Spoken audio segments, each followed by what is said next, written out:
Hey guys, tonight we begin with monuments, the greatest creations of the ancient world, built to defy time and, as it turns out, completely fail at it. So, before you get comfortable, take a moment to like the video and subscribe, but only if you genuinely enjoy what I do here. And let me know in the comments where you tuning in from and what time it is for you. It's always fascinating to see who's joining us from around the world. Now, dim the lights. Maybe turn on a fan for that soft background hum, and let's ease into tonight's journey together. Before there were YouTubers ranking top 10 cursed artifacts, there were Greeks ranking buildings. Somewhere around the 2nd century BCE, a few educated men decided that life needed a list, not of virtues, not of heroes, but of really big, really expensive structures. It started as travel writing. The ancient equivalent of "here are 7 places you'll never afford to visit." The 7 wonders of the world quickly became civilizations. First, clickbait headline: grand, impressive, and doomed. The writers, mostly Greek tourists with too much time and too little sunscreen, included the Great Pyramid of Giza, the Hanging Gardens of Babylon, the statue of Zeus at Olympia, the Temple of Artemis, the Mausoleum at Hyrcanus, the Colossus of Rhodes, and the Lighthouse of Alexandria. 7 dazzling monuments built to last forever. And yet somehow, not one of them came with earthquake insurance. Of course, the Greeks made the list mostly about themselves. 6 out of 7 were conveniently located within sailing distance of their favorite taverns. Babylon made the cut because it sounded exotic and probably had better marketing. The Chinese were building entire walls you could see from space. But since no Greek scholar wanted to walk that far, it didn't make the list. The wonders weren't chosen for their utility, either. No one looked at the Lighthouse of Alexandria and thought, "Ah, yes, this will solve traffic." They were built for the same reason humans build anything huge: pride, politics, and the deep, primal urge to make future generations say, "Why?" And time, ever patient, got its revenge.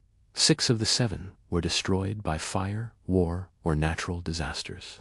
The 7th, the Great Pyramid, only survived because it's too heavy to move and too dry to rot. So, the 7 wonders became more than monuments. They became an inside joke shared by history itself. A reminder that no matter how grand our creations, nature and negligence will always hit delete eventually. It's comforting in a way. Everything humanity builds eventually crumbles, except bad ideas. Those last forever. If the 7 wonders were a classroom, the Great Pyramid of Giza would be that one student who ruins the grading curve. Built around 2560 BCE, it's the oldest of the wonders, and the only one that still exists, which is both inspiring and deeply suspicious. The pyramid was commissioned by Pharaoh Khufu, a man so obsessed with being remembered that he built a structure visible from space, a level of commitment modern influences can only dream of. It's 480 feet tall, made of 2.3 million limestone blocks, and weighs about 6 million tons, because apparently moderation wasn't part of the Egyptian vocabulary. People like to say aliens built it, which tells you everything about how little credit we give ancient laborers. In reality, it was thousands of skilled workers, not slaves, who hauled, cut, and stacked stones for decades. They were paid in beer and bread, making the Great Pyramid the world's first workplace pizza party. Originally, it was covered in gleaming white limestone that reflected the desert sun like a mirror, so bright that travelers could see it from miles away and immediately develop heat stroke. Then, over the centuries, earthquakes knocked the outer casing loose, and opportunistic locals stole the stones to build Cairo. So, the pyramid went from blinding cosmic beacon to Instagram ruin in record time. Inside, things get stranger. Narrow corridors, booby-trapped shafts, and a coffin that was too big to fit through the doorway, meaning they built the entire structure around it. That's not architecture. That's a cry for help. Yet somehow, through floods, invaders, and endless sandstorms, it survived. The Hanging Gardens vanished. The Temple of Artemis burned. The Colossus of Rhodes face planted into the harbor. But Khufu's limestone ego project still stands. Maybe the secret wasn't engineering. Maybe it's just that Egypt is really dry and no one's figured out how to move 6 million tons without a forklift. Today, tourists still stare up at it in awe, whispering, "How did they build this?" The answer is simple. Unhealthy ambition, cheap labor, and no HR department. The Great Pyramid remains the last understanding. Proof that in the battle between man, time, and gravity, you can win. But you'll need 100,000 employees and a terrifying god complex. The Great Pyramid wasn't built. It was willed into existence by a civilization that looked at solid stone and said, "Yeah, we can stack that." There were no cranes, no blueprints, no OSHA regulations, just ambition, beer, and a truly concerning disregard for spinal health. For centuries, people have argued about how it was built. Some say ramps, some say pulleys, some, bless them, say aliens. Because clearly, the only explanation for ancient Egyptians achieving something impressive is extraterrestrial intervention. Modern humans can't accept that someone with zero Wi-Fi built something straighter than our highways. The truth is less magical and more miserable. Archaeological evidence shows that tens of thousands of workers, not slaves, but paid laborers, spent decades carving limestone blocks and hauling them across the desert. Their payment, bread, beer, and dental problems. Imagine spending 30 years dragging rocks through the sun just to die in your 20s. Ancient Egypt really was the original startup culture. These workers lived in massive camps near the construction site. They had bakeries, breweries, and even makeshift hospitals, proving that the Egyptians took team benefits seriously. Each block weighed between 2 and 15 tons, the equivalent of moving an entire elephant by hand. Thousands of years later, we still can't agree on how they did it, but we're certain it involved pain, yelling, and at least one guy named Thoth-Hotep saying, "I told you that angle was wrong." The pyramid rose over decades. Perfect geometry from people who had never seen a ruler made of plastic. When it was finished, it aligned almost perfectly with true north. Modern buildings can't manage that with laser tools. The Egyptians did it with stars, ropes, and an unholy amount of free time. When Khufu finally died, he was buried inside the structure that consumed half a generation's worth of labor. It worked. He's still famous. But it also set a dangerous precedent. Every pharaoh after him wanted their own pyramid, turning Egypt into the world's most depressing real estate race. And so humanity's greatest engineering marvel began as all great ideas do. One man's ego, a workforce on carbs and alcohol, and zero plans for long-term maintenance. The Hanging Gardens of Babylon are the ancient world's biggest mystery and possibly its biggest scam. Supposedly built by King Nebuchadnezzar II around 600 BCE. These gardens were described as a lush tiered paradise. Exotic flowers, fruit trees, waterfalls, and shade in the middle of the desert. In short, it was a royal apology gift.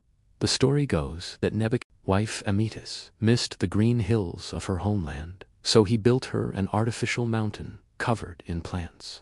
Nothing says love like 75-feet irrigation systems and a water bill that could bankrupt a kingdom. Ancient writers gushed about it. They called it a green wonder of engineering, a living miracle. But here's the problem. No one can find it. Not a single stone, column, or crumb of evidence.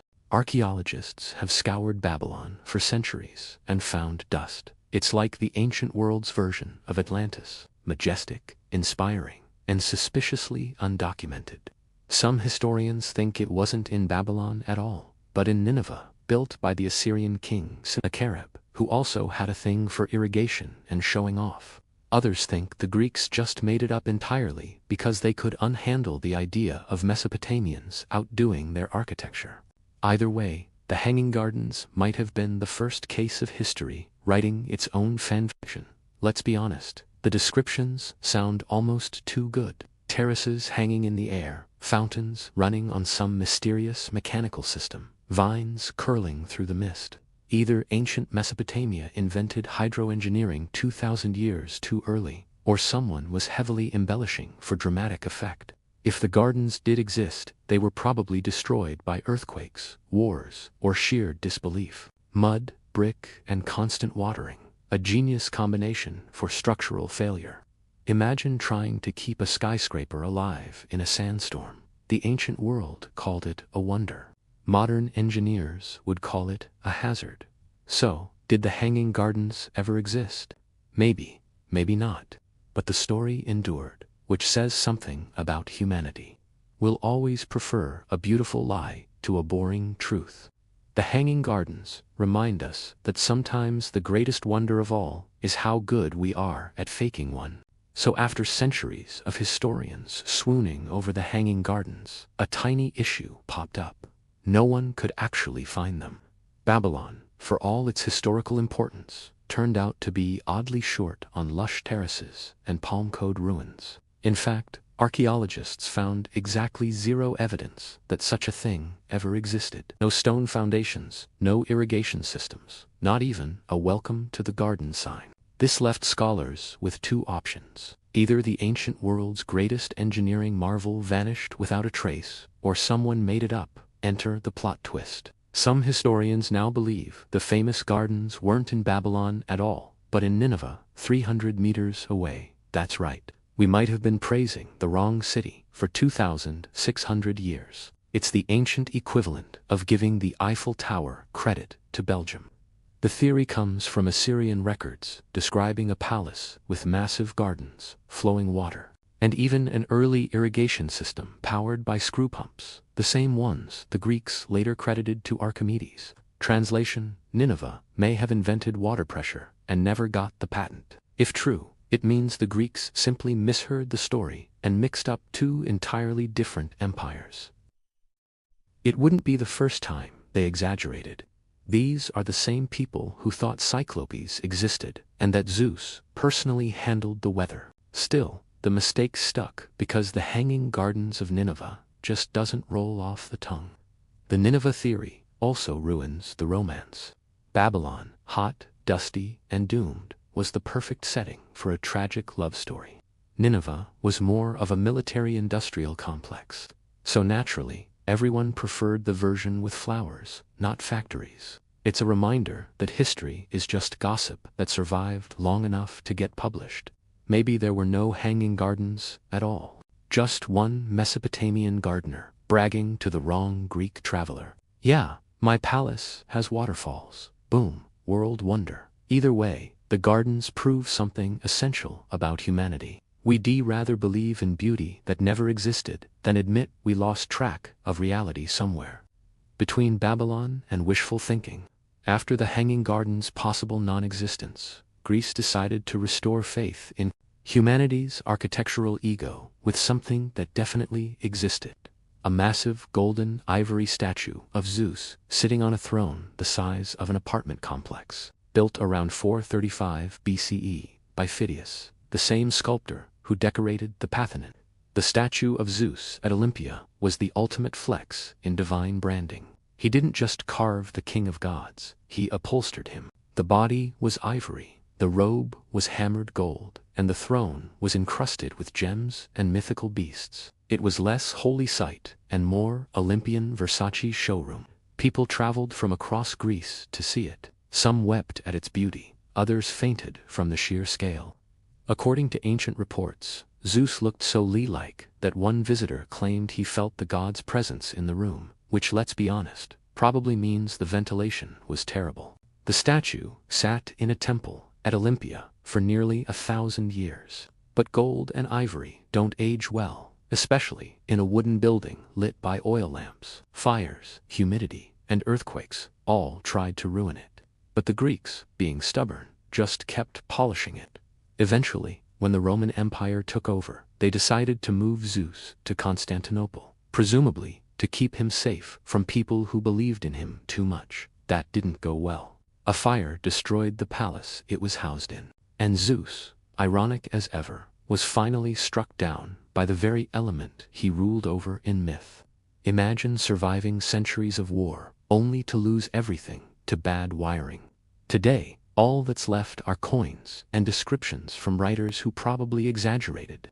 The temple still stands in ruins, though empty, solemn, and quietly mocking modern tourists who stare at its remains and ask, "So, where's the statue?" The statue of Zeus teaches a timeless lesson. Never build something out of flammable god parts. It also proves that even the greatest religious icons unsurvive the one true deity that rules us all. Poor fire safety standards. If the ancient world had social media, the Temple of Artemis would have been trending daily. All marble, gold, and zero subtlety. Built in Ephesus around 550 BCE, it was an architectural love letter to excess, dedicated to Artemis, goddess of the hunt, and conveniently good taste. It was so large that people described it as a home fit for the gods, which is historians speak for ridiculously over budget. Picture this: 127 marble columns, each 60 feet tall, supporting a roof carved with scenes of myth, animals, and glory. It glittered with gold and jewels, glowing under torchlight like a divine nightclub. The priests, artisans, and sponsors all claimed to have built it for Artemis. But let's be honest, no one builds a wonder that size for modesty. Then came Herostratus, the original influencer. In 356 BCE, he decided that fame, any fame, was worth it. So he burned the temple to the ground. No manifesto, no politics, just pure clout chasing. His reasoning: if he couldn't be remembered for building something great, he'd settle for destroying it. The authorities, appalled, but also slightly impressed, executed him and banned his name from history, which of course guaranteed immortality. Congratulations, humanity. The first viral arsonist was born. Even weirder, the temple burned on the same night Alexander the Great was born. Ancient historians loved this coincidence, claiming Artemis was too busy attending the birth of greatness to save her own house. Which sounds poetic until you remember they said this after it happened. Because hindsight makes everyone a prophet. Ephesus eventually rebuilt the temple twice, actually, each time grander than before, because apparently no one in antiquity learned about fireproofing. It stood for centuries before being looted by Goths and dismantled by early Christians who saw pagan architecture and thought free marble. Today, only one column remains, standing in a swamp like the last tooth in a ruined smile. The Temple of Artemis may be gone, but Herostratus' legacy endures, proof that burning things down for attention has a long and noble tradition. Somewhere deep down, he's still trending. After Herostratus turned the Temple of Artemis into history's hottest bonfire, the people of Ephesus decided to rebuild it, because nothing says resilience like immediately recreating the thing that just caught fire. This time, they promised it would be even grander. Bigger columns, finer marble, more gold, less arson. Ideally, they spared no expense. The new version took decades and mountains of wealth. Even Alexander the Great offered to help fund it, though the Ephesians politely declined. They didn't want a king's name carved into their goddess's temple, admirable principle, until they realized king money buys a lot of marble. Still, the rebuilt temple became one of the most breathtaking sights in the ancient world.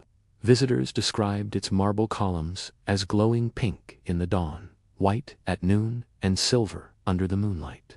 Inside, sculptures of Artemis towered among offerings of gold and ivory. It was less a place of worship and more an ancient art gallery curated by people with no budget limits and no sense of restraint. But beauty attracts attention and historically destruction. In 262 CE, a band of Goths sailed across the Ion, spotted the glittering masterpiece, and thought, that'll look great on fire. They looted the temple, set it ablaze, and proved that cultural exchange isn't always a good thing.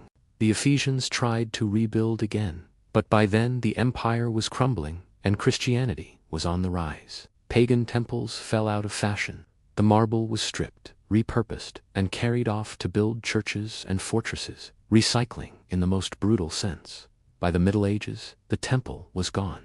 The great goddess of the hunt now presided over a puddle, literally. A swamp formed where the foundations once stood, and for centuries, no one was even sure where it had been. Today, archaeologists have uncovered a few columns and foundation stones. Tourists visit, take photos, and pretend to feel the history. But standing there, staring at one lonely column in a field of mud, you can't help but think the Temple of Artemis wasn't destroyed once. It just kept giving humanity second chances to mess up, and humanity never disappoints. If you've ever thought modern funerals were expensive, meet Mausolus, the ancient Persian governor of Korea, who basically invented luxury dying. When he kicked the bucket around 353 BCE, his wife and sister, because dynastic marriages loved to multitask, Artemisia too, decided to immortalize him with a tomb so grand that it made death look like a career move. The result was the mausoleum at Halicarnassus, a structure so stunning that it gave us the word mausoleum itself, meaning tomb, so extra it deserves its own vocabulary. It stood about 140 feet tall, covered in marble, topped with a chariot statue of Mausolus and Artemisia, riding triumphantly into eternity, like the world's first power couple. The best Greek sculptor of the era were hired to decorate it. Each side of the tomb featured elaborate friezes, battles, gods, and heroic nonsense. Because even in death, Mausolus wanted everyone to know he was both cultured and terrifying. It wasn't just a burial site, it was an auspicious PR campaign. Artemisia didn't just commission the mausoleum. She reportedly mixed her husband's ashes into her wine and drank it. Historians aren't sure if that's true or if it's just ancient gossip, but either way, it's one of history's most disturbing tributes. Imagine grieving and hydrating at the same time. For nearly 1,800 years, the mausoleum stood tall, surviving invasions, storms, and every kind of political drama Asia Minor could throw at it. But earthquakes eventually did what time and conquerors couldn't. They reduced it to elegant rubble. Medieval knights later raided the remains for building materials, because even crusaders love free marble. Some of those stones are still part of the Bodrum Castle today, which means, technically, Mausolus got reincarnated as a fortress. Today, only the foundation and scattered statues survive. Headless warriors, fractured horses, and fragments of royal vanity. Still, the mausoleum remains a symbol of how far humans will go to make sure they're remembered. In life, Marcellus ruled a small kingdom. In death, he built a word that outlived every empire around him. Not bad for a man whose greatest legacy was refusing to rest quietly. By the 3rd century BCE, the island of Rhodes had a problem. It was too rich, too proud, and not nearly famous enough. After successfully surviving a siege by a rival army, the Rhodians decided that what they really needed wasn't better defenses, but a 1-foot bronze statue of their sun god, Helios, because nothing screams victory like building something that could double as a lightning rod. The Colossus of Rhodes was a technical miracle and a financial disaster. It took 12 years and the entire city's bronze reserves to build.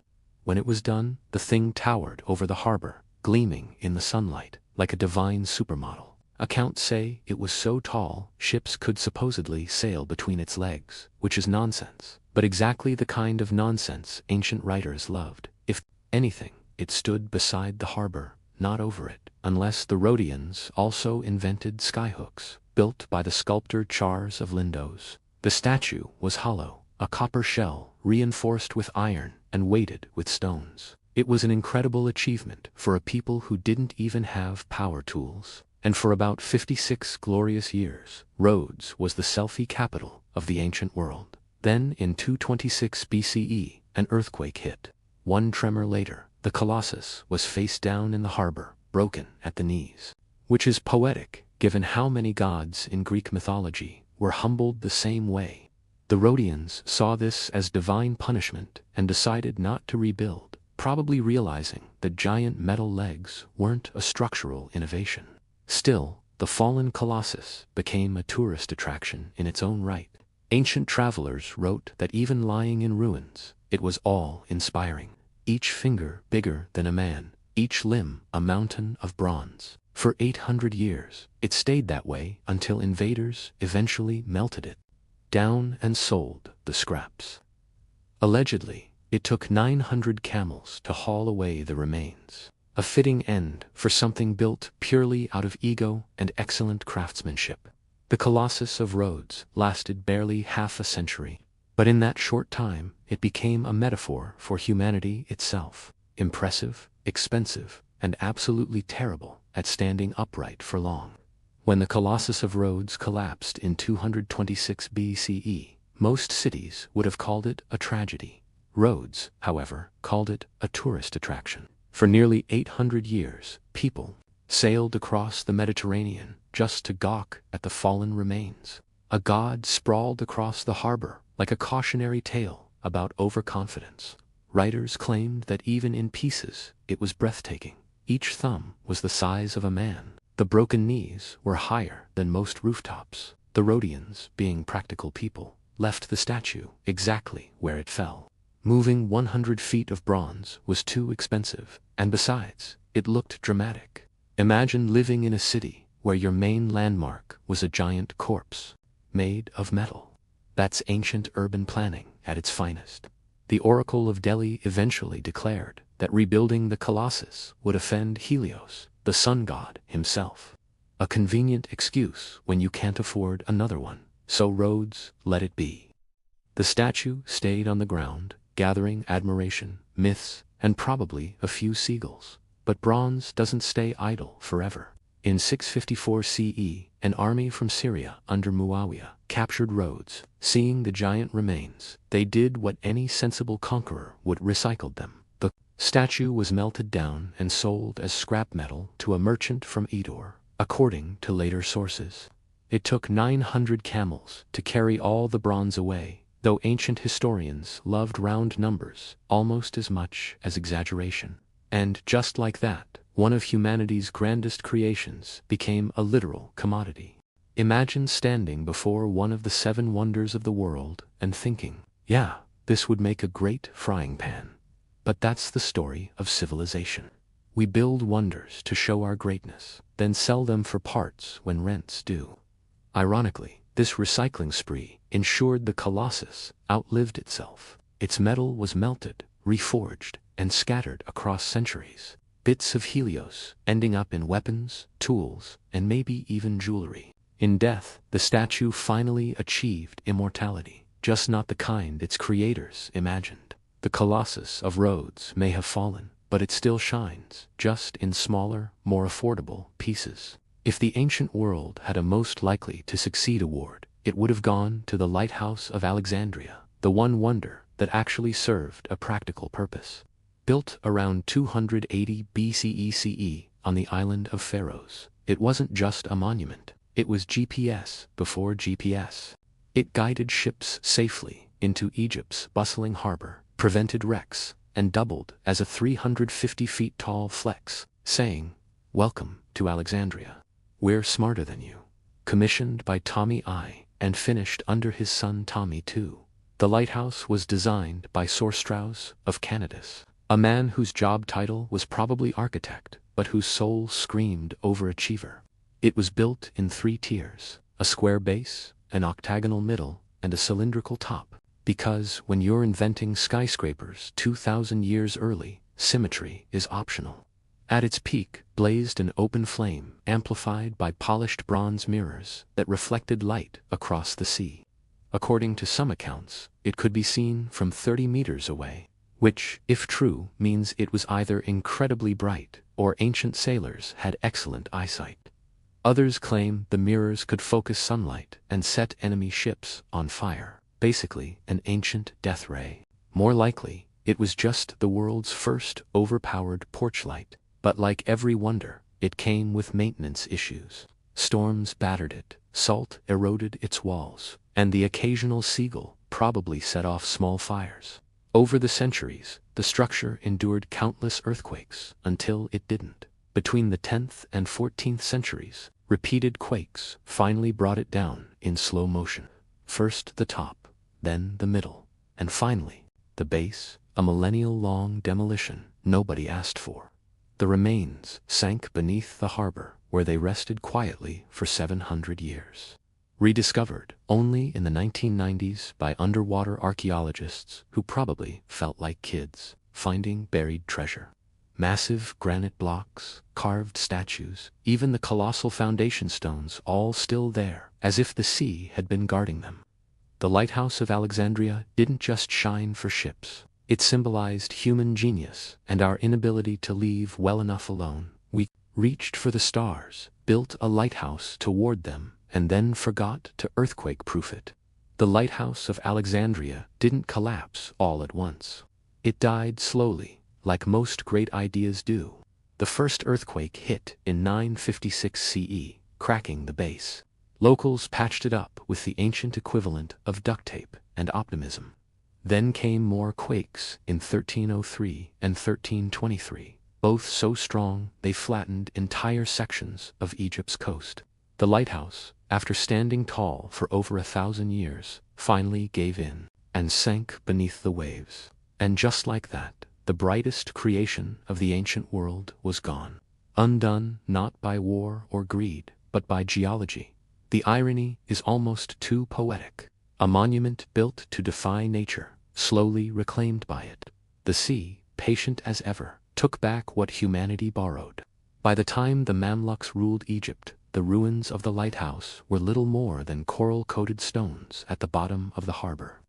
In 1480, Sultan Kate Bey built a fortress right on top of the ruins, recycling the same blocks. That's ancient efficiency for you.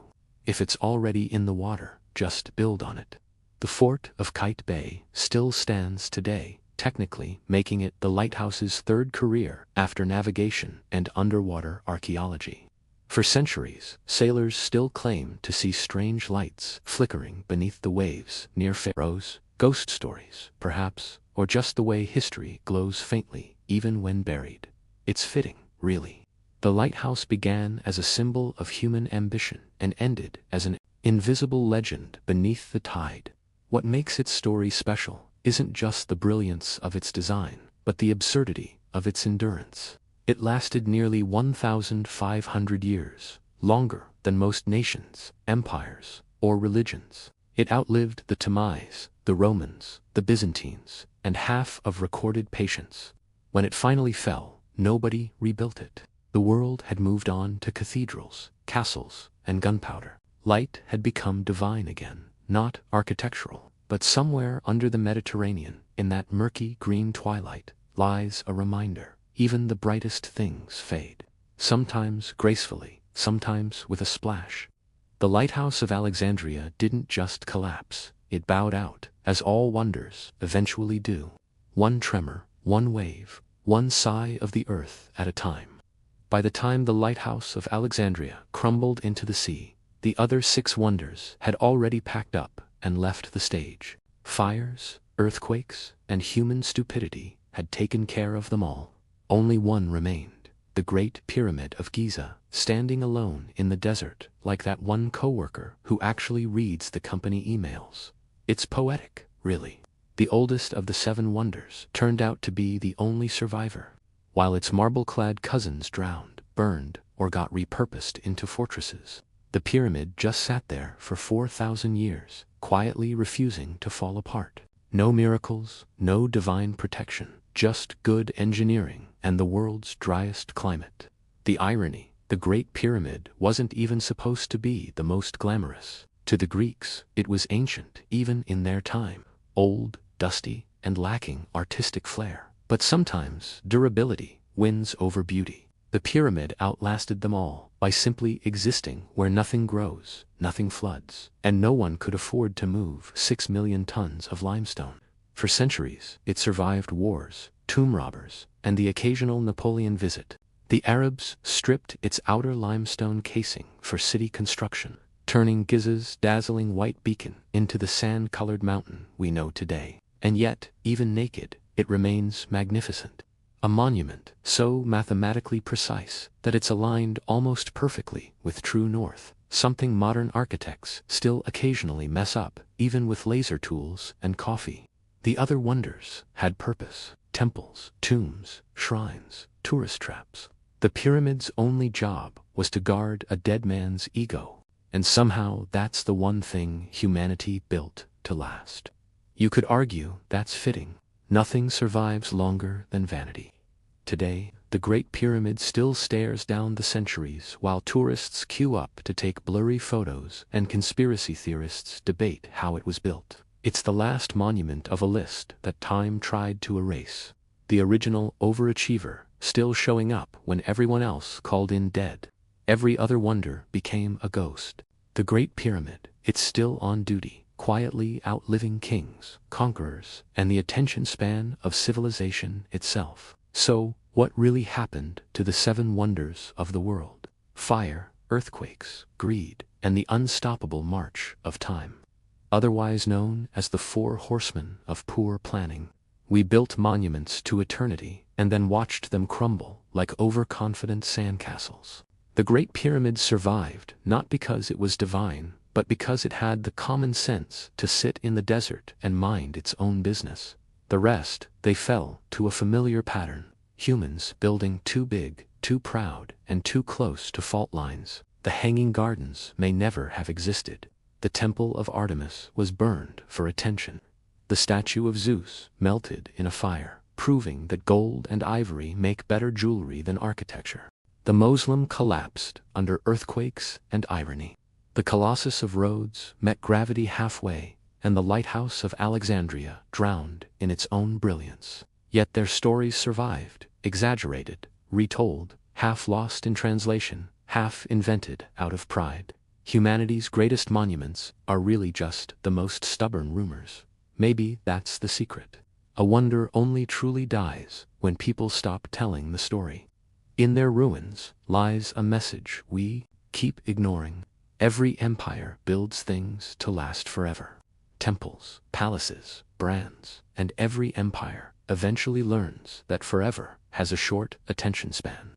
Marble cracks, bronze melts, even gods go out of fashion.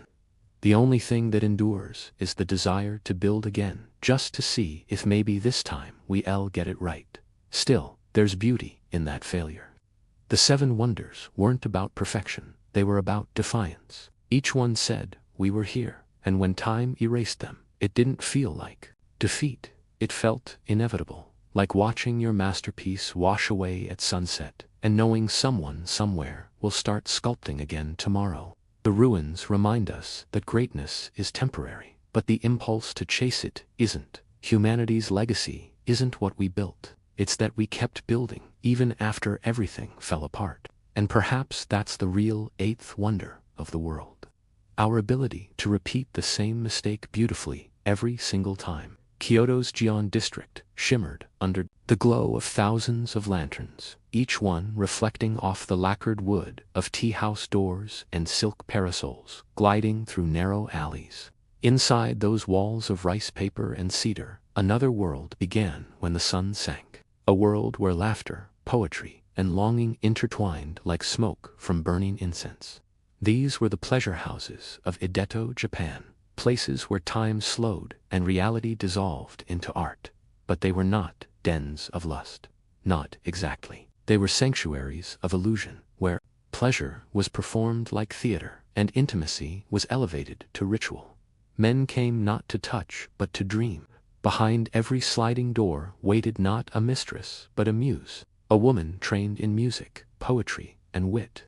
The air smelled faintly of plum blossoms and sake. A geisha's voice, light as mist, recited a haiku that could stir more desire than the most revealing gesture. The paper walls muffled the outside world.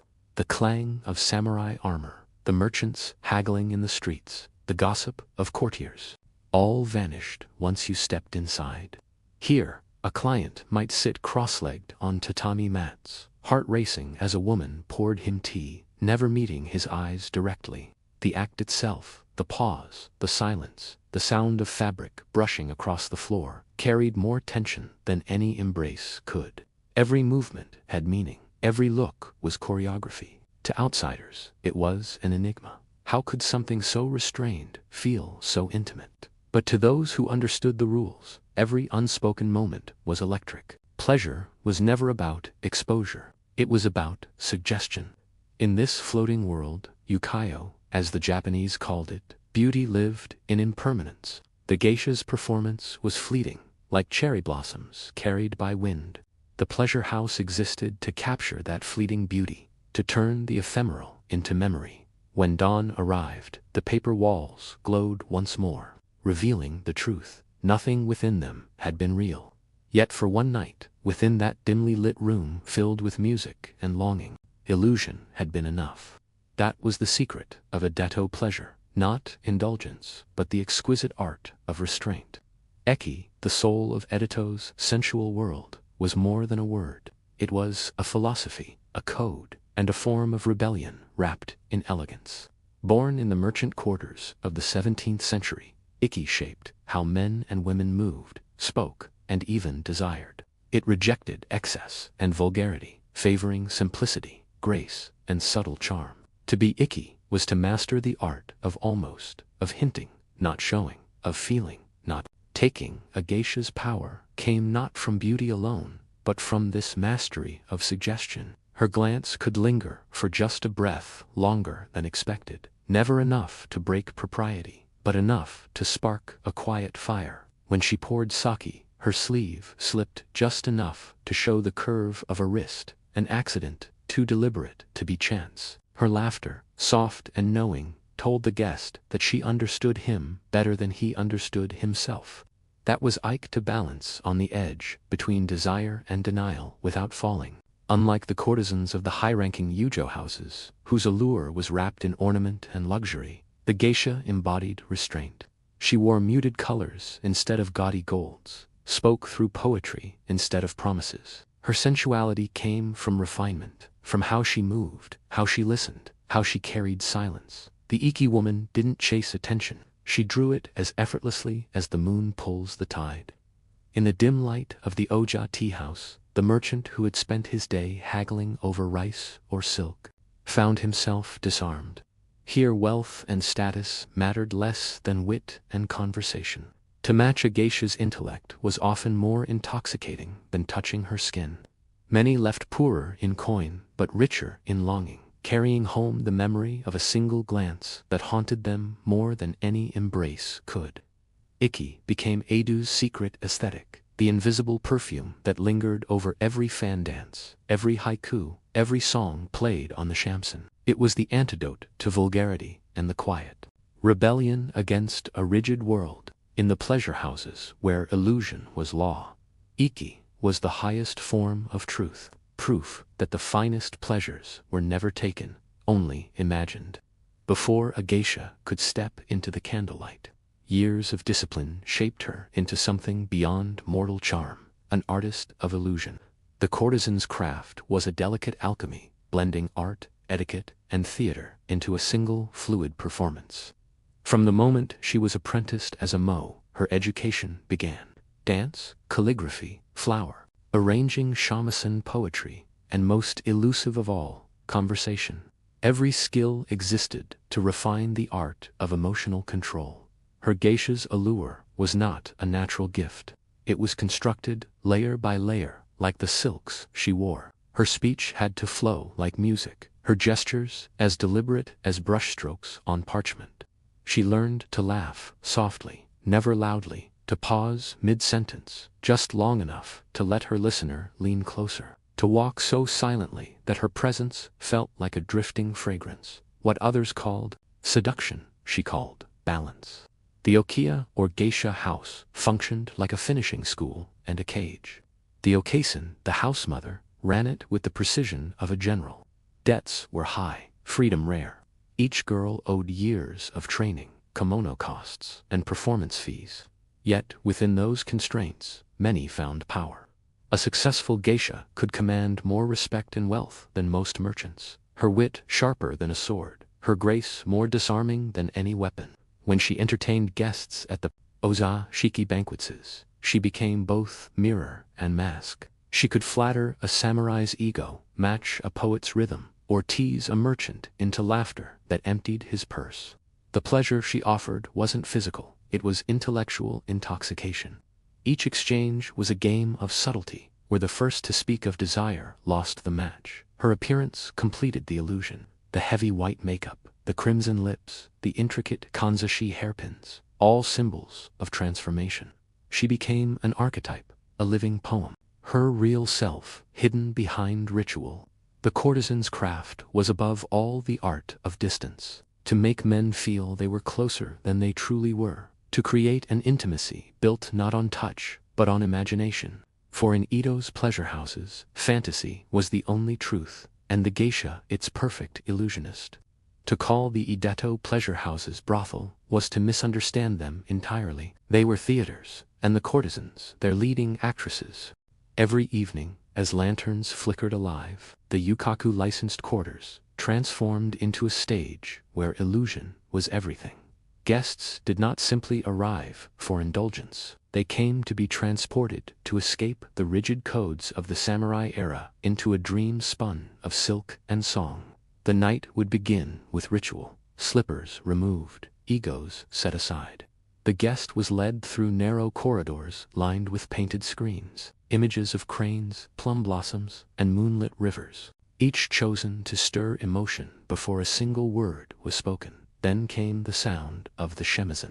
Its strings echoed through the room, a sound both lonely and seductive, like a whisper that knew too much. The geisha would enter, her presence measured, her gaze deliberate, as if she had stepped out of a dream and wasn't sure she wanted to return. The performance was never spontaneous. Every detail, from the folding of a fan to the pace of a bow, was choreographed to perfection. Yet within that precision lived improvisation, a flash of humor, a line of poetry, a glance that lingered a second too long. The art lay in making artifice feel like fate. The guest might believe he was the one being courted, unaware that he was being guided step by step deeper into the emotional labyrinth she designed. In this theater of desire, the goal was not seduction, but suspension, to hold a man between yearning and fulfillment, to let him drown in the illusion of being understood. And when the evening ended, no promises were made, no hearts confessed. The curtain simply fell with the closing of a shoji door. Outside the city stirred again, merchants shouting, sake being poured, the real world reclaiming its grip. But for those few hours within the paper walls of the pleasure house, life had felt different, softer, timeless. That was the magic of Adu's hidden theater. It made even the loneliest man believe he had been seen, even if it was only by a shadow cast in candlelight. If words were the soul of the pleasure house, then music was its heartbeat. The sound of the shamisen, a three-stringed lute plucked with precision, echoed through the wooden corridors, pulling guests into a trance they never wished to break. Its tone was haunting and tender, evoking both melancholy and desire. One could not tell if it sang of love, loss, or longing, and perhaps that was the point. In Edito's floating world, emotions were deliberately blurred. The geisha did not merely play the shamisen, she conversed through it. Every note answered a question unspoken. Every pause lingered like a sigh.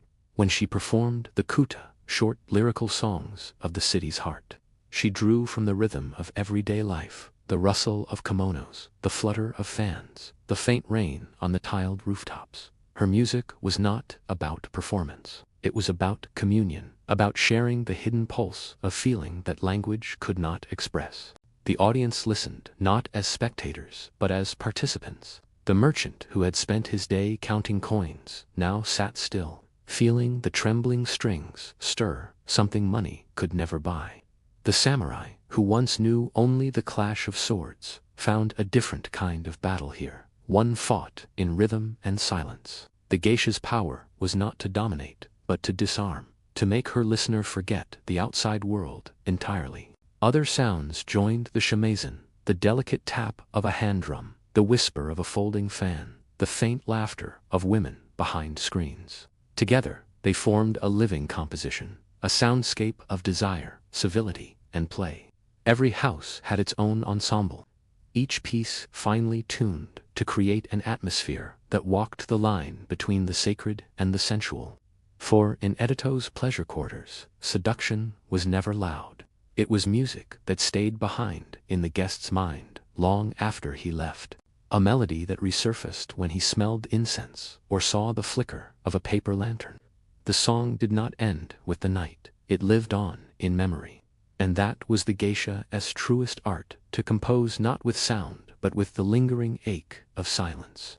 The geisha's dance was the purest embodiment of Edito's restrained sensuality, a language of movement where every gesture whispered what words dared not say.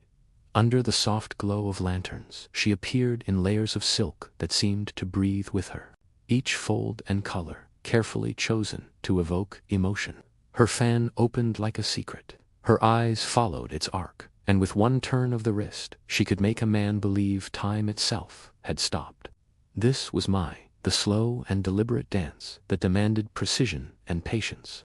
Unlike the wild theatrical movements of kabuki, Mai was subtle, inward, almost meditative. It was not meant to dazzle, but to draw the viewer into a trance. The audience's breath slowed to match hers. Their minds filled the silence between each motion. In those pauses, those still aching moments, lay the true tension, the pleasure of the unseen, the beauty of the unsaid. Training for such control took years. As Emiko, a young apprentice, a girl learned to balance a fan between her fingertips while keeping her gaze soft yet focused. She studied the flow of the seasons, cherry blossoms, autumn leaves, winter snow, and learned how to translate their fleeting grace into movement. A single tilt of the head could symbolize a year's worth of longing. A step forward might mean surrender, a step back, resistance. To the untrained eye, it was slow. To the initiated, it was spellbinding. The dancer's world was one of rhythm and restraint, a performance that rewarded attention, not appetite. When she performed Kiyomi, the Kyoto-style dance, her poise seemed almost divine. Her body was not an object, but an instrument of elegance. Her movements deliberate enough to awaken desire without ever inviting it. For the guests, when the final pose froze and the last note faded, no applause broke the spell. Only stillness as the audience exhaled together. In that hush lay the essence of Adu's pleasure, suggestion over satisfaction, grace over hunger, and the eternal art of wanting without ever having. When the music faded and the dances ended, what remained was conversation, quiet, careful, and intoxicating in its own way. In Edito's pleasure houses, intimacy began not with touch, but with words. Poetry was the bridge between hearts, the weapon of charm sharper than any blade. A well-placed verse could stir more longing than a kiss, and a pause between syllables could ache more than silence itself. A geisha was trained to read a man's emotions like calligraphy, to know where the ink thickened, where the line trembled. When a guest arrived, she did not ask about business or politics. Instead, she asked about the moon, the sound of rain, the color of plum blossoms that season. It was a ritual of subtle confession. Through metaphor and haiku, she drew out desires too delicate to speak plainly. The poetry of Edo was filled with this quiet tension. A merchant might write the cup of sake, I lift it to my lips, yet still her eyes pour the wine, and the geisha, smiling faintly, might reply, you drink too. Slowly, for the moon will fade by dawn, as will my promise. Each line was layered with double meaning, flirtation hidden in elegance, longing disguised as art. These exchanges turned the pleasure house into a salon of intellect as much as desire. The men who entered left behind the noise of the city for something rarer to be understood without being exposed. Many guests fell in love, not with the woman, but with her words. They carried her poems, folded in sleeves or tucked inside books, reading them by candle light long after the night had ended. The geisha knew this and wrote accordingly. Her poetry was not for permanence, but for haunting. To master such dialogue was to master control. For even as she unveiled her heart in verse, she kept its center hidden. That was the true artistry of intimacy in Adu's world, to share emotion without surrender, to build a bond so fragile it existed only in memory. And in that fleeting connection between poet and listener, between illusion and truth, lay the purest pleasure of all. In Edo's floating world, love was both the greatest illusion and the most dangerous truth. The pleasure houses thrived on it, not the love of flesh, but of imagination. Men entered, believing they could be loved. Women performed, believing they could not. Yet somewhere between sack cups and whispered verses, the boundary blurred. That was the genius and cruelty of the world behind the paper walls. For a geisha, affection was an act of craftsmanship. She learned to offer attention without attachment, tenderness without vulnerability. Her smile had to suggest devotion, but never promise it. To a lonely merchant, her laughter felt like sunlight. To a weary samurai, her stillness felt like peace. But when dawn came, the illusion dissolved like mist. What remained was emptiness, sweet, addictive emptiness that ensured his return. Some guests, lost in fantasy, mistook the illusion for truth. They wrote letters, offered fortunes, even begged for exclusivity. A few were granted it, Dana the patron. But even then, the bond remained a transaction, bound by etiquette rather than passion. A geisha's first duty was to her art, her house, and her freedom, not to love. For love, in her world, was the one indulgence she could not afford. Yet the irony was cruel. To perform desire so convincingly, she had to understand it deeply. She could not fake the glimmer in her eyes, or the warmth in her tone, without once having felt its sting. The line between illusion and emotion became a tightrope. She walked nightly, risking her heart for the sake of her craft. Still, the fantasy had its beauty. The illusion gave meaning to both sides, to the guest who longed, and to the geisha who pretended not to. Within that fragile lie existed a rare form of truth, that love, like art, need not be real to be felt. When morning light crept through the shoe screens, the world outside resumed. Merchants hurrying, samurai marching, courtiers scheming. Inside the room still smelled of incense and memory. The pillow was untouched. The illusion had ended, but not the ache it left behind. For in Edu's pleasure houses, love was never consummated, only performed, perfected, and eternally unfinished. By the mid-9th century, the floating world, Ukiyo, began to sink. The same isolation that once protected its beauty now sealed its fate. The Edo period was ending. The Meiji Restoration had begun. Steamships, factories, and foreign influence swept through Japan like a tide, washing away the delicate sand patterns of an old garden. The pleasure quarters, once the heart of refinement, started to lose their glow. Lanterns flickered dimmer, and the songs that once promised eternity now sounded like elegies. The geisha, once guardians of elegance, faced a changing audience. The samurai, who had once sought solace in their company, were gone, stripped of power and privilege. Merchants became industrialists, courtesans became curiosities. The very art of eki, the language of suggestion and restraint, struggled to survive in a world obsessed with progress and exposure. What was once mysterious now seemed outdated in the bright glare of modernization. Some pleasure houses closed, others turned vulgar, abandoning poetry for profit. The refined music of the shamisen gave way to louder entertainments, imported fashions, and a new generation that no longer understood the beauty of silence. Yet, amidst the collapse, a few women clung to tradition. They kept performing, kept writing, kept dancing, not for fame or wealth, but to preserve the ghost of something sacred. Their devotion kept the embers of Ukiyo glowing, even as the city around them forgot how to dream. The Westerners who arrived in Japan often mistook the geisha for prostitutes, never realizing the centuries of artistry that shaped her craft. To them, she was an exotic curiosity. To those who remembered Ado, she was the last living echo of a vanished world, a moving poem dressed in silk and sorrow. By the time the old districts fell silent, the paper walls had witnessed the full cycle of beauty, its rise, its perfection, and its inevitable decay. Yet, even as the pleasure houses vanished, the spirit of Ikki lived on in modern tea ceremonies, in fashion, in the quiet grace of Japanese cinema. The floating world did not drown, it drifted into memory. And though its lanterns are long extinguished, their light still flickers in every art that values mystery over revelation and suggestion over desire.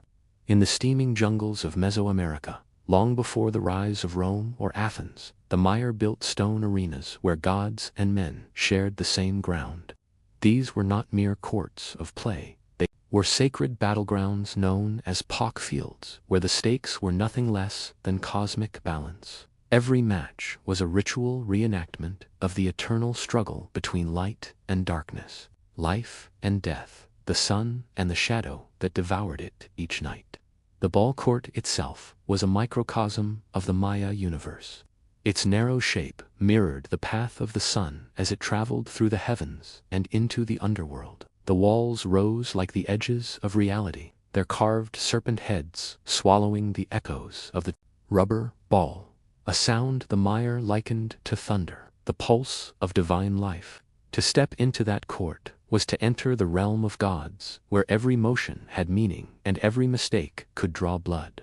The players were not athletes in the modern sense, but chosen vessels, warriors, nobles, or even captives, selected to perform the sacred jewel that bound their world together. Their bodies glistened with oil, adorned with jade ornaments, feathers, and leather padding. They moved with the precision of dancers, their every strike, twist, and dodge a prayer written in motion. The rules forbade them from using hands or feet. Only hips, knees, and elbows could touch the heavy, solid rubber ball that weighed nearly 9 pounds, a sphere dense enough to break ribs or shatter skulls. Spectators filled the surrounding terraces, priests chanting, nobles wagering, and commoners whispering prayers for rain, harvest, or victory. The game was not just entertainment, it was fate made visible. The sun's survival depended on their skill, their endurance, their sacrifice. At the heart of the ceremony stood the idea of cosmic duty. The court was a stage where the gods tested human devotion, where each collision between ball and stone was believed to sustain the rhythm of the universe. To play Pak was to dance with eternity. And when the echoes of the game finally faded into the jungle night, the Maya believed the gods themselves had been watching, waiting to decide whether balance had been restored or chaos would reign once more. The ball itself was sacred, a symbol of the sun, born from the sap of the rubber tree, heavy enough to wound and holy enough to worship. When it struck the stone walls of the court, the echo was said to be the heartbeat of the cosmos. To the Maya, this was not a simple object. It was the living embodiment of the sun god, descending each day into the underworld, only to rise again. If the game was played correctly, crafted from hardened latex and sometimes mixed with herbs or blood, the Pak ball was dense, weighing nearly 9 pounds. A single strike to the chest could bruise the lungs. A misplaced hit could break a rib or knock a player unconscious. Yet the danger was part of its sanctity. Each bounce was the sun's pulse, each rebound a struggle to keep the light alive. Players could not touch it with their hands or feet, only their hips, elbows, and knees, the most symbolically pure parts of the body. To strike the ball cleanly was an act of divine alignment. In Maya mythology, the hero twins, Honeypoo and Xbalanque, once played this very game against the gods of the underworld. Their victory secured the renewal of the sun and the cycle of life itself. Every match of Pakto echoed that mythic jewel. The players were not competing for victory alone, but for cosmic balance, to replay the myth so that dawn would come again.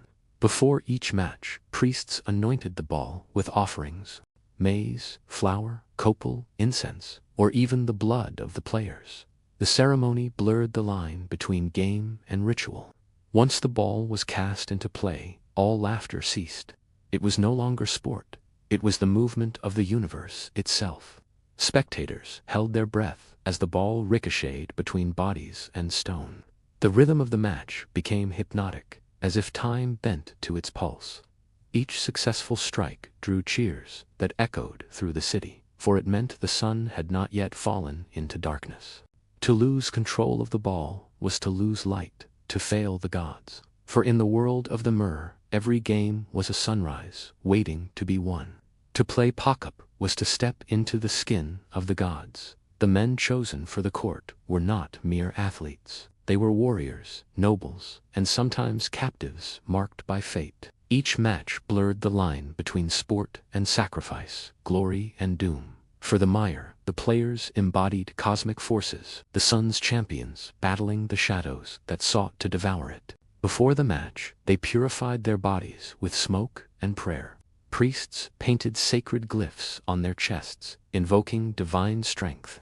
Feathers adorned their arms, and belts of leather and jade shielded their hips, the instruments of the game. These belts, called yokes, were both armor and symbol. They protected the body, but also represented the cosmic center, the point where heaven and earth met. When the bull struck the yoke, it was as though the player had intercepted the sun itself, keeping it from descending into eternal night. The elite players were revered like heroes, their names etched into stone monuments beside kings and gods. To win was to secure honor for one city, to bring fertility to the land, to ensure the gods' favor for another year.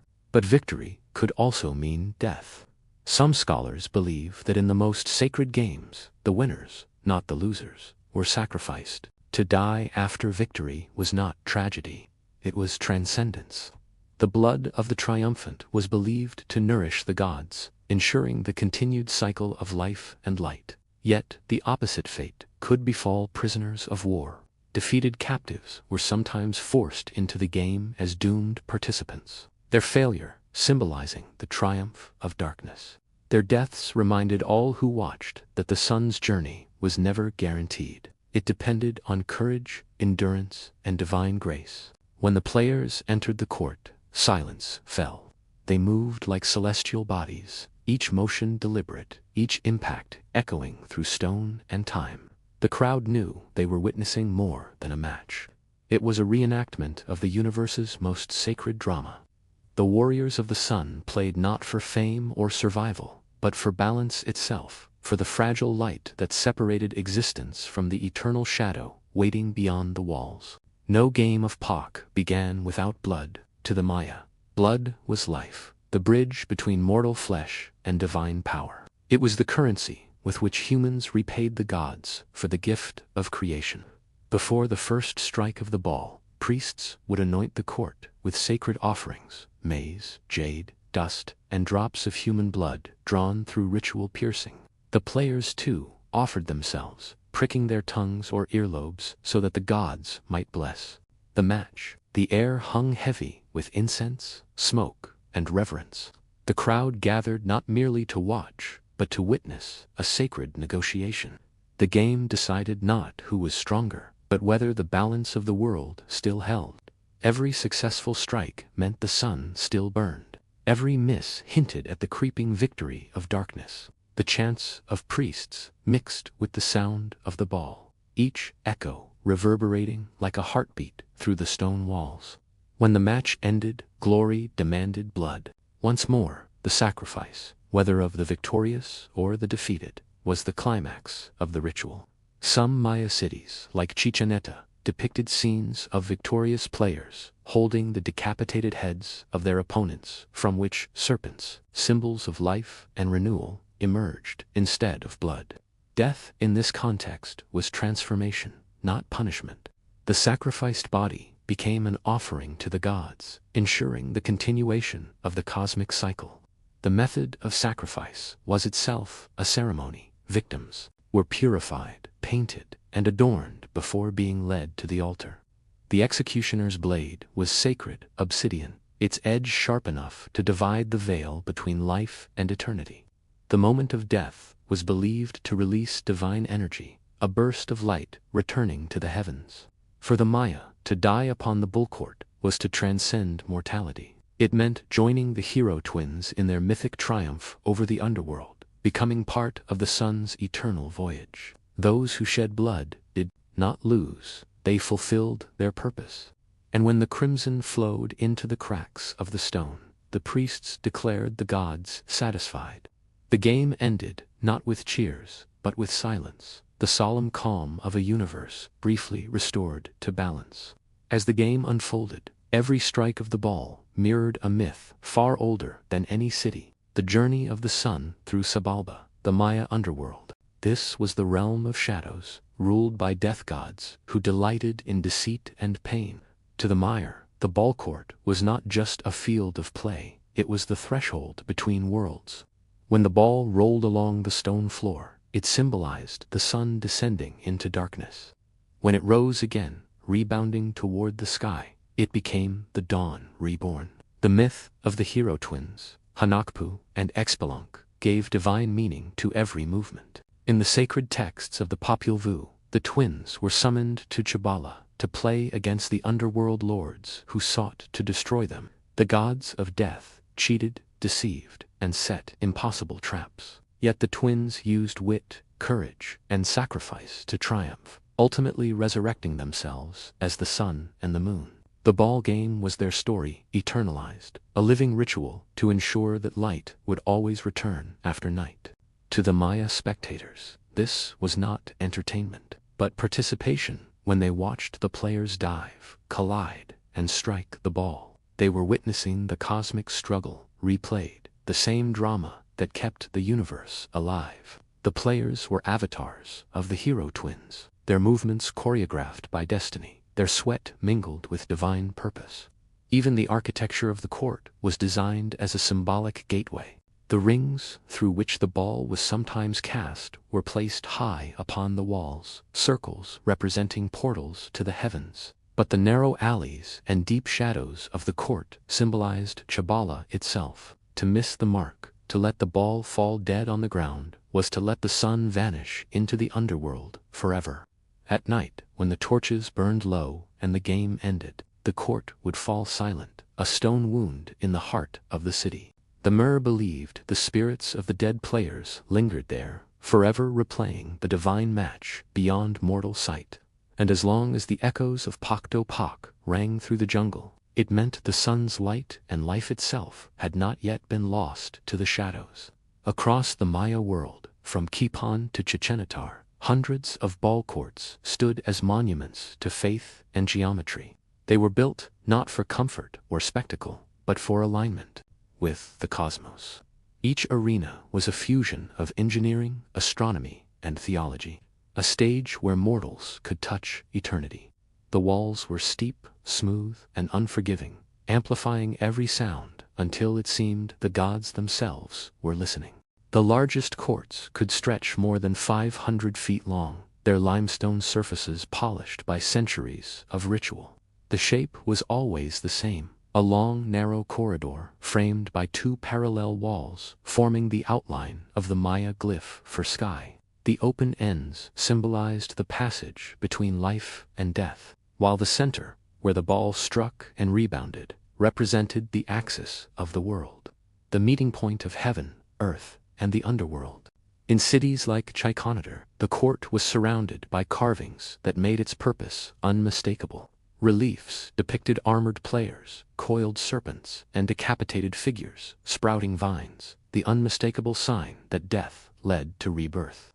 The sound of the ball was said to awaken these carvings, each echo vibrating with the voice of the gods. When the sun reached its zenith, light struck the court in perfect alignment, turning the game into a celestial ritual.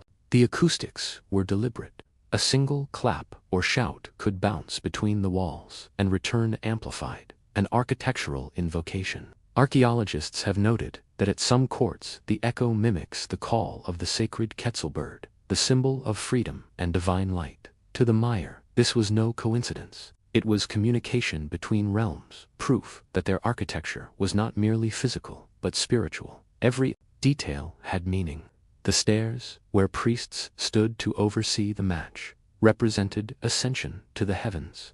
The darkened tunnels, where captives waited, symbolized descent into the underworld. Even the direction the court faced was intentional. Many aligned east to west, following the sun's journey across the sky. To play within such a structure was to stand at the intersection of myth and matter. The ball court was not a human invention, but a reflection of the universe itself, carved in stone, echoing with eternity. When the match began, the world beyond the court seemed to vanish. The stands filled with nobles, priests, and commoners. Yet the true spectators, the Maya believed, were not of this earth. The gods watched from the heavens, their gaze fixed on the moving ball that symbolized the sun's fragile voyage across the sky. Every strike, every fall, every rebound carried cosmic weight. To miss the ball was to falter before the gods. To score was to restore order to the universe. The human audience, though mortal, shared in this sacred tension. Nobles sat in the front rows beneath canopies of woven palm, their faces painted with red ochre, eyes glinting with anticipation. Merchants, artisans, and farmers filled the higher terraces, murmuring prayers for their city's victory. Some wore charms, carved with the glyph of the hero twins, hoping to draw their favor. The energy was not of sport, but of worship. The electric silence before the outcome of fate itself. Priests moved among the crowd, burning copal incense that rose in pale spirals toward the sky. The scent was said to please the gods and guide the souls of players should they die in service to the sun. Meanwhile, drums thundered from temple platforms, their rhythm mimicking the heart of the world. The sound merged with the sharp crack of the rubber ball, creating a pulse that resonated through the plaza like an ancient heartbeat. Betting was common, not with coins, but with honor. A noble might wager his status, a farmer his harvest, believing that fortune itself obeyed divine justice. Yet beneath the human excitement lay a solemn understanding. This was not entertainment, it was devotion in motion. When a point was scored, the crowd erupted in shouts and the blowing of conch shells. But between plays, silence returned quickly, an almost reverent hush. For the mere noise was a language the gods could misinterpret. Only the game spoke clearly. As the sun climbed higher, shadows retreated from the stone walls, symbolizing the triumph of light. The spectators lifted their faces to the sky, eyes filled with awe. For in that moment, watching flesh and spirit merge upon the court, they were not merely witnesses, they were participants in the eternal conversation between humanity and the divine. When the final echo of the rubber ball faded into the jungle, the air grew heavy with anticipation. The game's outcome was never just victory or defeat. It was a judgment. The Mire believed that the gods decided which side would live and which would die, and their verdict was delivered through the ball's final bounce. The winners were honored as heroes, but their reward was not always freedom. In many cities, triumph came with the greatest price, sacrifice. The chosen player, the most skilled, the most noble, the most favored by the gods, would be adorned in feathers, jade, and gold. His face was painted blue, the color of divinity and the heavens. The crowd fell silent as priests guided him to the altar beside the court, where obsidian blades gleamed in the sunlight. There he would offer his beating heart to the gods, ensuring the sun's rebirth and the cycle's continuation. To die in this way was considered the highest honor, a passage to join the hero twins in the celestial afterlife. In other versions of the ritual, the losers bore the burden of death, symbols of the defeated forces of darkness. Their blood was believed to nourish the earth, ensuring rain, crops, and fertility. Either way, the meaning was clear. The universe demanded payment for balance.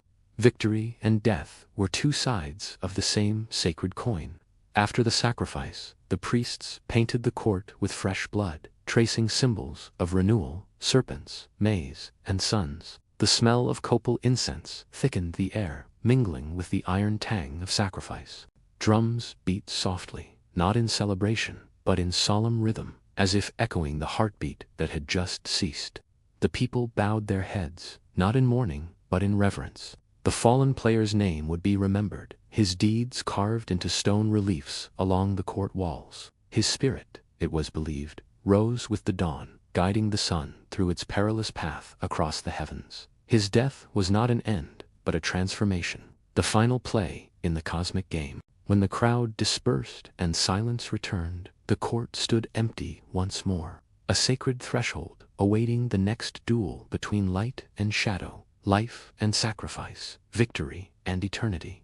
Centuries after the last match was played, the courts of Pakoptop still stand, silent and worn, yet pulsing with memory. The jungle has reclaimed their edges, vines twisting through ancient carvings. But the stone still hums with the echoes of a game that was never truly a game. To walk among these ruins is to step into a world where sport, sacrifice, and the cosmos were one. Archaeologists who uncovered the courts found more than architecture. They found belief carved into limestone, Reliefs at Chichen Itza, Copan, and Ucmo tell the same story. Men striking the ball, serpents spiraling skyward, and heads transforming into flowering vines. These were not depictions of violence, but of renewal, the eternal cycle of death feeding life. Even the very orientation of the courts aligned with solstices and constellations shows that every match was a conversation with the heavens. Though the Maya civilization fell, the spirit of the ball game endured among their descendants and across Mesoamerica. Echoes of Pac survived as Ulamar, a ritual sport still played in parts of Mexico today. The modern players, like their ancestors, strike the rubber ball with their hips and chant before the match begins. Though blood no longer stains the court, the symbolism remains. The body's endurance, the will to face fate, the ancient rhythm of survival. For the Maya, Pac was never meant to entertain. It was a reminder that the world's balance is fragile, that every sunrise demands sacrifice, and that even the gods must struggle to keep chaos at bay. To them, each bounce of the ball was a heartbeat of the cosmos. Each echo a prayer that light would triumph once more. Today, as the jungle whispers through the ruins, it is easy to imagine the sound of the shaman's drum, the strike of the ball, the roar of the crowd. The court becomes alive again in memory, a stage for gods disguised as men. The ancient players may be long gone, but their purpose lingers to remind humanity that existence itself is a game of cosmic endurance. And in the stillness of those sacred courts, the sun's eternal jewel continues, unseen but never forgotten. Before the great Persian Empire stretched across Asia, before Cyrus the Great became a name whispered in legend, the vast grasslands beyond the Caspian Sea belonged to another power, the Massage. Nomads of the steppe, fierce riders, and masters of the bow. They lived under open skies and ruled by strength, and among them rose a woman who would defy the might of Persia itself. Tamias, queen of the Massig. Her people believed the steppe answered only to those who could tame it. Tomius did more than that. She united it. In a world where power came from the sword, she ruled not by fear, but by presence. Her leadership was earned in the saddle and sealed in battle. Those who saw her described her not as regal, but relentless. A woman who spoke little and rode harder than any man beside her. Her kingdom lay at the crossroads between empires, north of Persia, east of the Scions, and across the great Oxus River. It was a land of endless motion, of horse herds, shifting alliances, and swift revenge.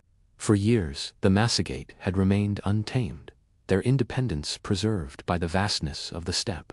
But now, that freedom faced a threat from the south, the iron ambition of Cyrus the Great. Cyrus had already conquered the Medes, the Babylonians, and the Lydians. His empire stretched from Anatolia to the Indies, but there was one frontier he had yet to subdue, the lands of the nomads. Tomius watched from afar as his armies advanced, devouring everything in their path. When his messengers came bearing offers of alliance and marriage, thinly veiled demands for submission, she saw them for what they were, the opening move of conquest. The steppe queen's answer was sharp as steel. She refused the proposal, sending word to Cyrus that if he wished to meet her, it would not be in marriage, but in battle. In that moment, the fate of two worlds collided, the settled empire of the Persians and the free riders of the north. And Tomius, with the wind at her back and vengeance in her heart, prepared to show the greatest king on earth what it meant to challenge a queen of the steppe, Cyrus. The Great had never faced a woman like Tamias. To him, the steppe tribes were wild, disorganized, and destined to kneel before Persia's civilization. Yet every scout he sent north returned with the same tale. The Massage were not afraid. They fought like wolves, vanishing into the grasslands and reappearing with sudden, brutal precision. Their arrows struck before the enemy saw their faces, and their horses moved as if borne from the wind itself. Tomius watched his army approach the Oxus River, the natural border of her world. She understood what was coming. The Persians would cross, pretending diplomacy while preparing conquest. To Cyrus, she sent a final warning. Withdraw, or I will give you your fill of blood. But the great king, confident in his destiny, dismissed her as another barbarian queen whose pride would crumble beneath Persian iron. He ordered the construction of pontoon bridges to cross the Oxus. Tomius, unwilling to let him choose the battlefield, pulled her forces deeper into the plains, waiting for the perfect moment. Her son, Sperops, led one of her divisions, a brave and fiery warrior who carried his mother's pride and his people's future on his shoulders. Cyrus's plan was cunning. He left behind a lavish camp filled with wine, food, and gold, knowing the steppe tribes had little experience with strong drink. When a detachment of Massakt led by Speropes discovered the camp, they raided it, and the wine did its work. The Persians returned in the night, slaughtering the drunken warriors and capturing the prince alive. When Tomius learned her son had been taken, her rage was boundless. She sent a message to Cyrus that thundered across the steppes. "You have taken my son with deceit, not bravery. Restore him to me, and I will forgive you. If not, I swear by the sun, Lord of my people, I will quench your thirst for blood myself." Cyrus ignored her. Speropes, ashamed at his capture, took his own life in Persian custody. His death sealed the fate of an empire. Tamius's sorrow hardened into vengeance. The queen who once ruled to protect her people now rode for retribution, and the greatest army on earth was about to meet the fury of the steppe. Grief transformed Tos from queen to avenger. Her son's death, a betrayal disguised as strategy, ignited a fury the steppe had never seen. For the Massage, vengeance was not a word but a sacred duty, and to carry it like a torch in the dark. She summoned her tribes from every corner of the plains, horse, archers, spearmen, chieftains, and scouts, and forged them into a single living storm. The wind itself seemed to howl her name. Cyrus believed victory was inevitable. His generals spoke of swift conquest, of scattering the nomads before Persian discipline. But he underestimated the enemy's greatest weapon, the steppe itself. Tomius knew every ridge, every river crossing, every patch of tall grass that could conceal an ambush. Her scouts moved like ghosts, cutting off supplies, harassing outposts, and leaving no rest for the invaders. Before riding to war, she performed the rites of vengeance. She poured milk and wine upon the ground to honor her ancestors, then lifted her sword to the sky, swearing by the sun god that Cyrus would drown in the blood he so thirsted for. To her people, she said, "We fight not for conquest, but for justice. Let no one leave the field until the Persians have learned the price of deceit." When her army gathered, it stretched across the horizon. Thousands of riders, armed with composite bows, bronze axes, and an unbreakable will. They painted their faces in crimson and ash, symbols of death and rebirth, and tied eagle feathers in their hair to invoke the spirits of the sky. Cyrus, realizing diplomacy had failed, prepared for the inevitable clash. He arranged his troops in disciplined ranks, heavy infantry, archers, and cavalry drawn from across his empire. But against Tomius's mobility and ferocity, order would soon become chaos. As dawn broke over the plains, the steppe queen led her warriors forward, her voice rising above the thunder of hooves. The ground trembled beneath the charge, dust swirling like storm clouds. The Persians stood waiting, confident, unmoved, unaware that the battle approaching them was not just for land or pride, but for a mother's vengeance. And in the distance, under a rising sun, Tomius whispered her son's name, promising that his death would not go unanswered. Cyrus, the Great, master of empire and deception, believed he held every advantage. He commanded veterans who had crushed the Medes, conquered Lydia, and toppled Babylon. His banners had never known defeat. But in the open grasslands of Central Asia, his strategy turned against him. Tomius knew the terrain like a second skin, and her patience was as deadly as her blade. For weeks, she let Cyrus believe he was in control. His scouts found abandoned camps, empty trails, and faint hoofprints that vanished into the horizon. The Persians marched deeper into the plains, their lines stretching thinner each day, their supply wagons struggling under the heat. Tomius shadowed them, unseen, unheard, until the moment was right. Cyrus established camp near a riverbank, confident the nomads would attack recklessly. But Tomius was no fool. Her warriors struck at dawn when the mist still hugged the earth.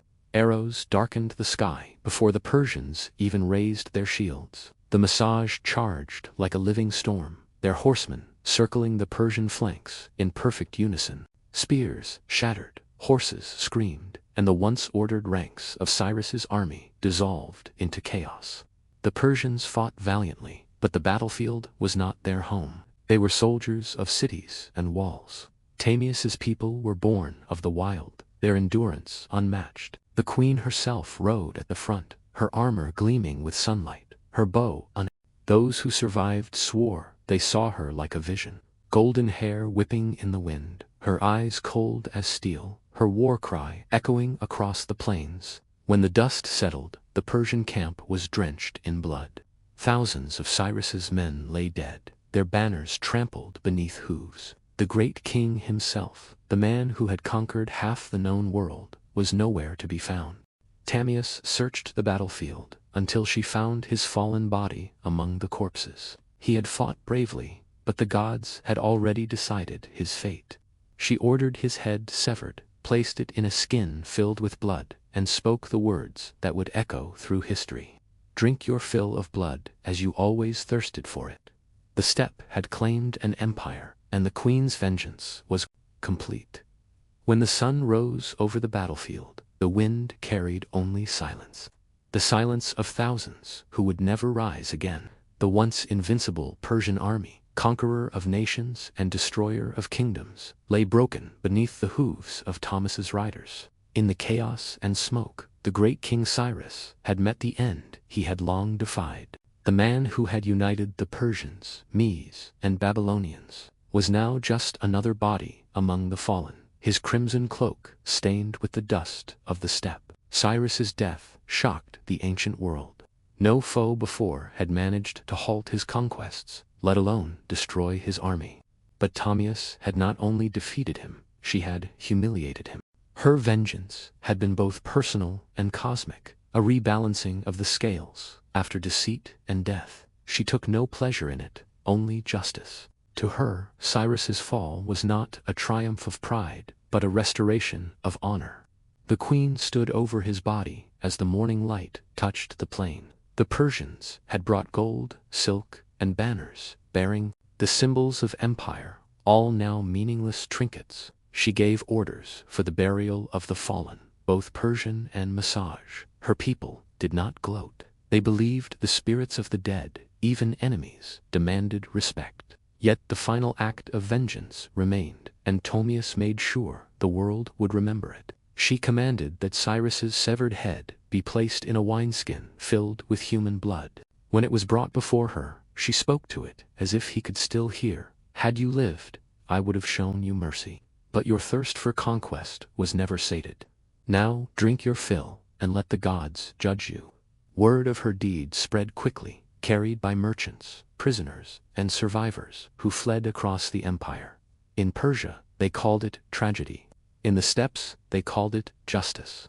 The great king, who thought himself chosen by the heavens, had fallen to a queen who ruled by her own strength. And in that moment, the steppe, untamed and eternal, had reminded the world that no empire, no matter how vast, could conquer the wind or the will of a mother avenging her son.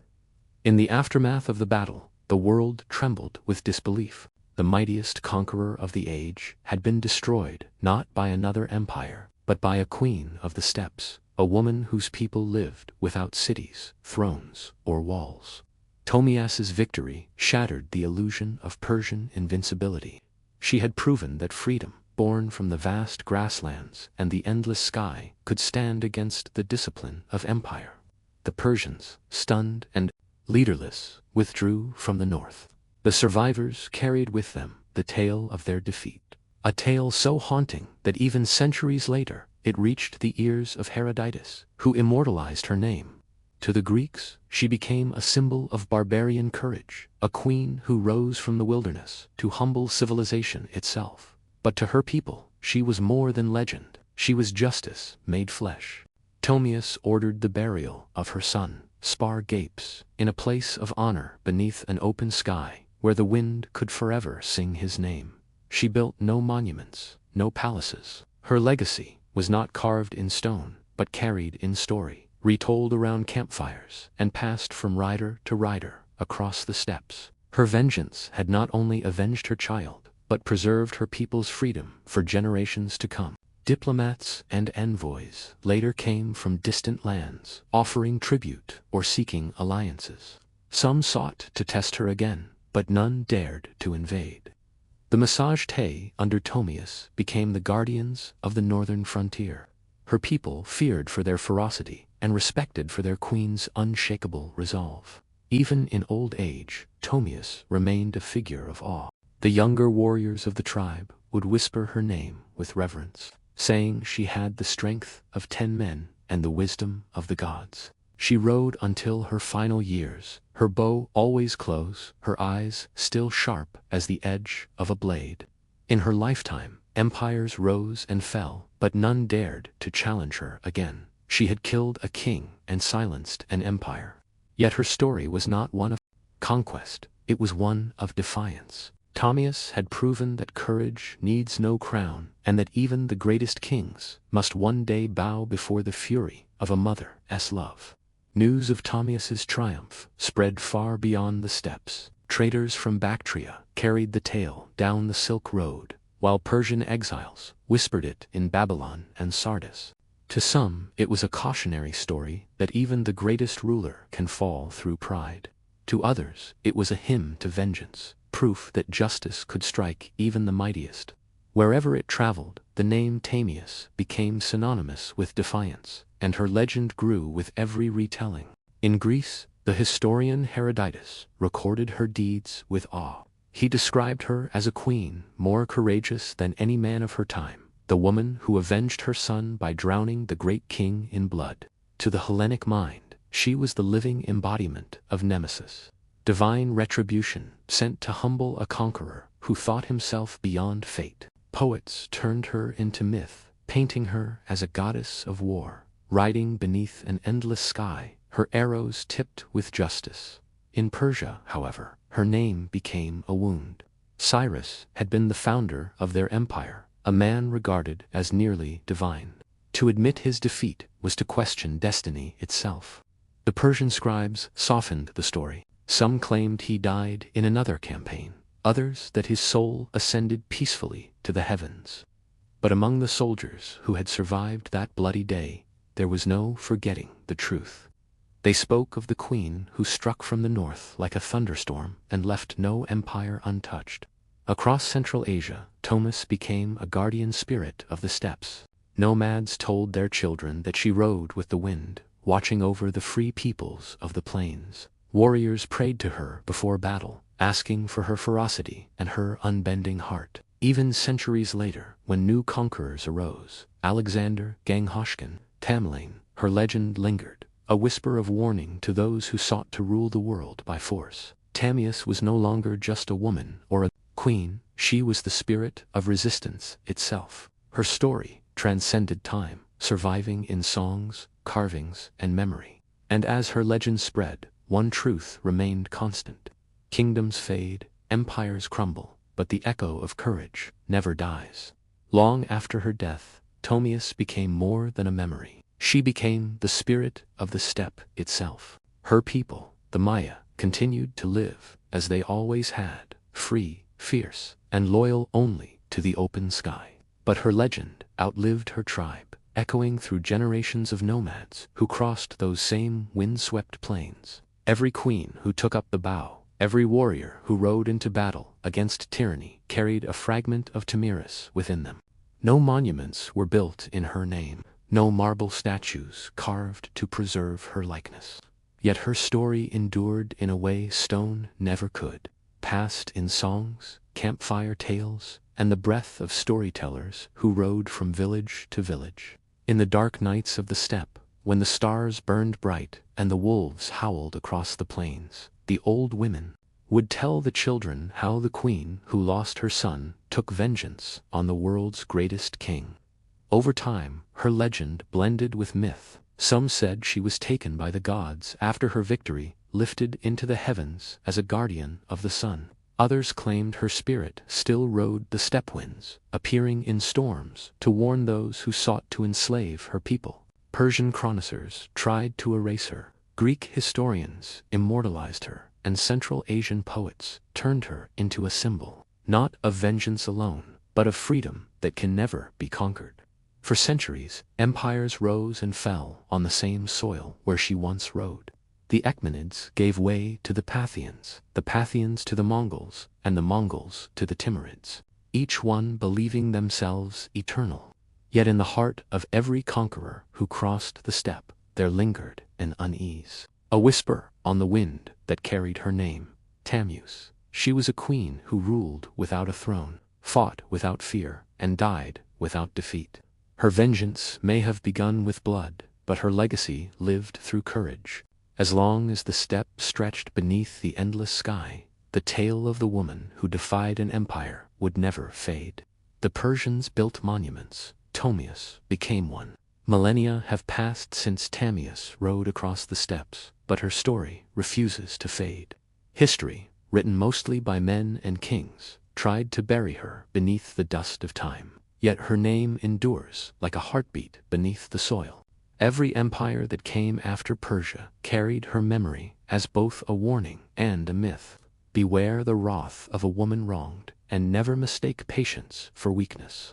To the Persians, she became a scar upon their legacy, a reminder that even the great Cyrus, favored by the gods, was mortal. To the Greeks, she was a tale of poetic justice, a queen who embodied nemesis, divine retribution. To the nomads of Central Asia, she was something greater, a guardian spirit, the eternal mother of the steppes who defended her people from the greed of kings. Her image lived on, not in temples or scrolls, but in the wind, the horse's stride, and the whisper of the plains at night. As centuries turned, her legend crossed borders and tongues. The Scythians claimed her as their own. The Cossacks and Turkmen sang of her valor in their epic poems. Even medieval chroniclers in distant lands wrote of a queen who killed the mightiest ruler of the East. She transcended history to become a symbol not just of vengeance, but of freedom, dignity, and the defiance of empire. Modern historians still debate the truth of her story. Was it legend shaped by awe or history preserved by courage? Yet even if the details blurred, the spirit remained clear. Tomius stood for those who refused to bow, those who would rather die on their own soil than live as subjects. Her story outlived the cities of her enemies, the empires that rose and fell, and the monuments that crumbled to dust. In the end, her legacy is not written in stone or bronze, but in the idea she represents, that power does not belong only to kings and conquerors. It can rise from the wild, from the free, from the heart of a mother who rides into battle to avenge her blood. And as long as there are voices to tell her tale, Tomius, queen, warrior, avenger, will never truly